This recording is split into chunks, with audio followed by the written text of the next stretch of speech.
આપણે આજે બટાકા ભૂંગળા બનાવીશું. એના માટે મેં આ નાની બટાકીઓ આ રીતના લીધી છે. જો નાની ના હોય તો તમે મોટા બટાકા લઈ અને બાફીને પણ કટ કરીને કરી શકો. અને આ પીળા ભૂંગળા મેં આવા લીધા છે બટાકા ભૂંગળા માટે. હવે આને આપણે બાફી લઈશું કુકરમાં. મેં કુકરમાં પાણી મૂક્યું ને આ રીતના આપણે બટાકી અંદર બાફી લઈશું.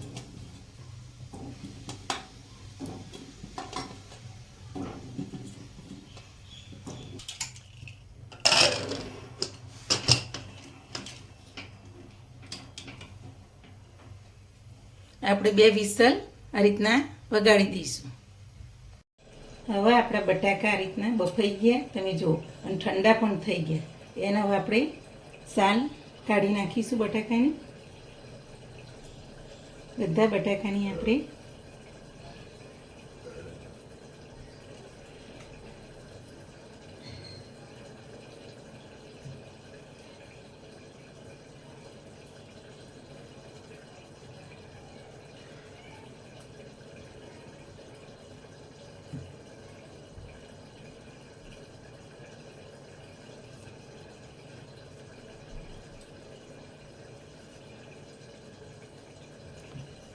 હવે આપણા બટાકા આ રીતના સોલાઈ ગયા. હવે એના માટે આપણે મસાલો કરીશું. ચાલો,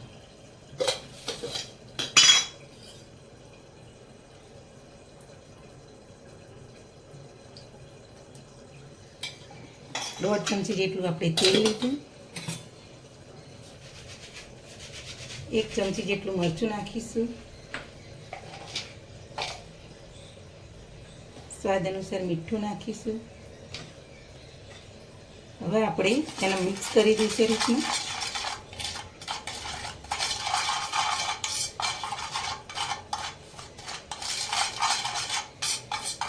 તેલની અંદર મરચું અને મીઠું ભરી જાય ત્યાં સુધી આપણે આ રીતના મિક્સ કરીશું.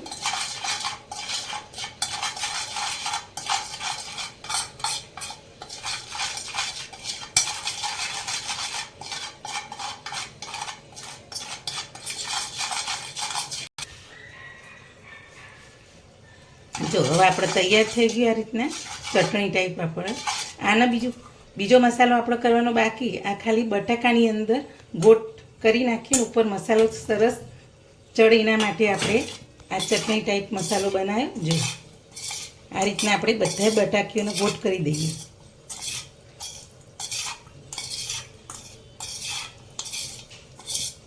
જો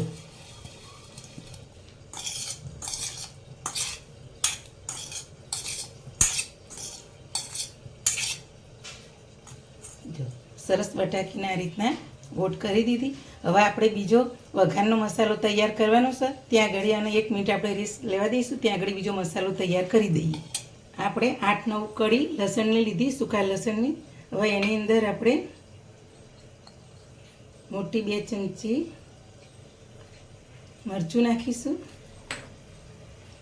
અને આ રીતના આપણે ચટણી ટાઈપ બનાવી દઈશું લસણની. હવે આપણે ચટણી લસણની તૈયાર થઈ ગઈ.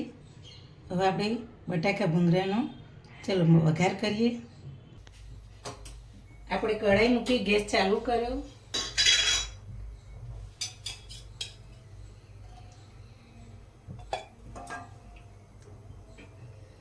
આપણે 2 ચમચી જેટલું મોટી 2 ચમચા જેટલું તેલ રેડ્યું. આપણે તેલ આવી ગયો, ચપટી હિંગ નાખીશું.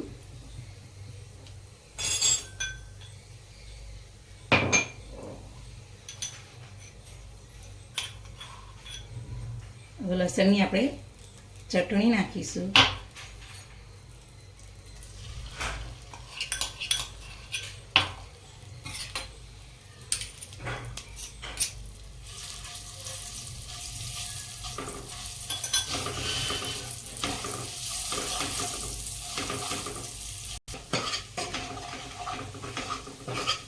જો તેલની અંદર આપણો લસણ સરસ સંતરાઈ જાય ત્યાં સુધી આપણે એને આ રીતના હલાવતું રહેવાનું.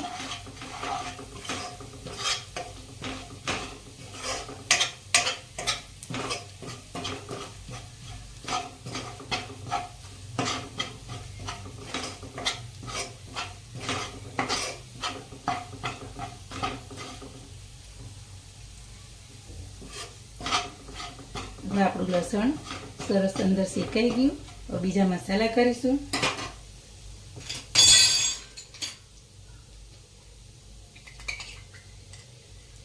એક અડધી ચમચી આપણે કાશ્મીરી મરચું નાખીશું.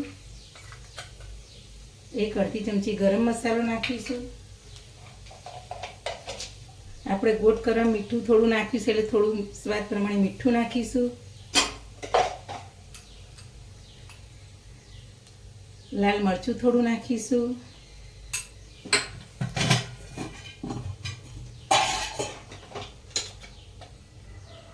ચપટી હળદર નાખીશું. 1.5 ચમચી જેટલું ધાણા જીરું નાખીશું. આ બધું આપણે મિક્સ કરીશું.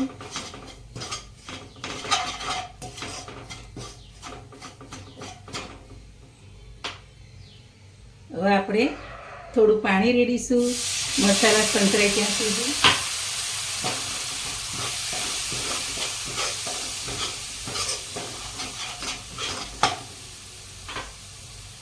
આપણે આટલું રેડી દઈશું એટલે મસાલા સરસ અંદર શેકાઈ જાય.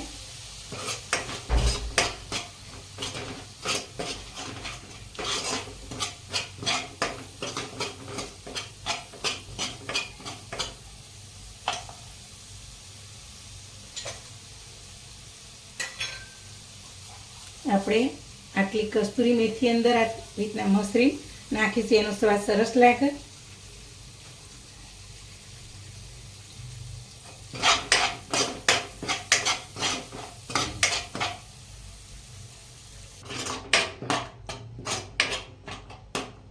જો આ રીતના આપણે બધા મસાલા શેકી લઈશું અંદર.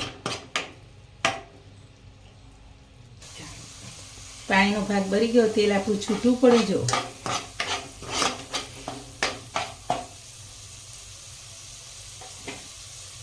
હવે આપણે આ ગોટ કરેલા બટાકા અંદર નાખી દઈશું.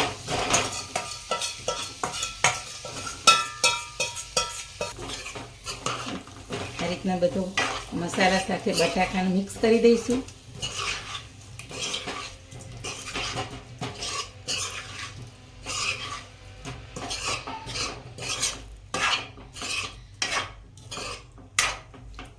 જો સરસ આપણે મિક્સ થઈ ગયા. હવે 1 મિનિટ સુધી આપણે ઢાંકીને એને સીજવા દઈશું. હવે આપણે 1 મિનિટ થઈ ગઈ, હવે જોઈ લઈએ. જો હવે આવા ટાઈમે આપણે ઉપર કોથમીર નાખીશું થોડી. 1 ચમચી જેટલો લીંબુનો રસ નાખીશું. મિક્સ કરીશું.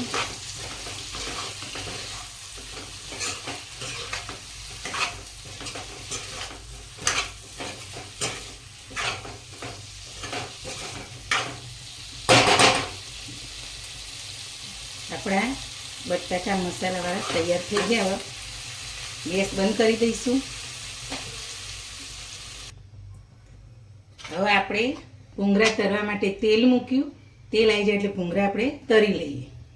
આપણું તેલ આવી ગયું. હવે ભૂંગળા આ રીતના નાખીએ અને તરી લઈએ.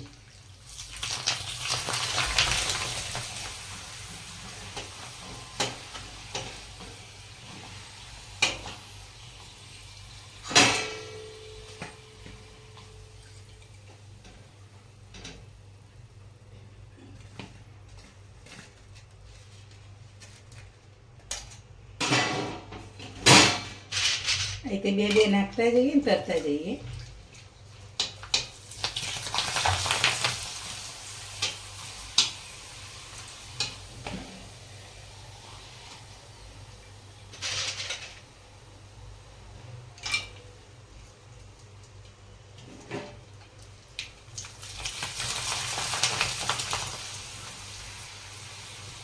આ રીતના બધા ભૂંગળા આપણે તરી લઈએ. તેલ આવી જાય એટલે ભાઈ ગેસ ધીમો કરી દેવાનો.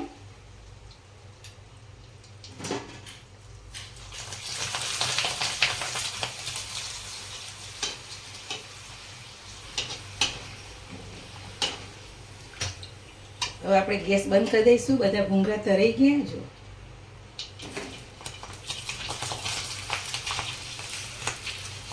બંધ કર. હવે આપણે ભૂંગળા તરાઈ ગયા. હવે આપણે ડીશમાં સર્વે કરી દઈએ. ચાલો, હવે આપણે ડીશમાં સર્વે કરી દીધું. હવે આપણે ઉપરથી કોથમીરથી ગાર્નિશ કરીશું આ રીતના. હવે આપણા બટાકા ભૂંગળા તૈયાર થઈ ગયા, સરસ મસાલાદાર. તમે જુઓ, મારી આવી ડીશ અવારનવાર જોવા માટે મારી ચેનલને શેર કરજો, લાઈક કરજો અને સબસ્ક્રાઈબ કરજો.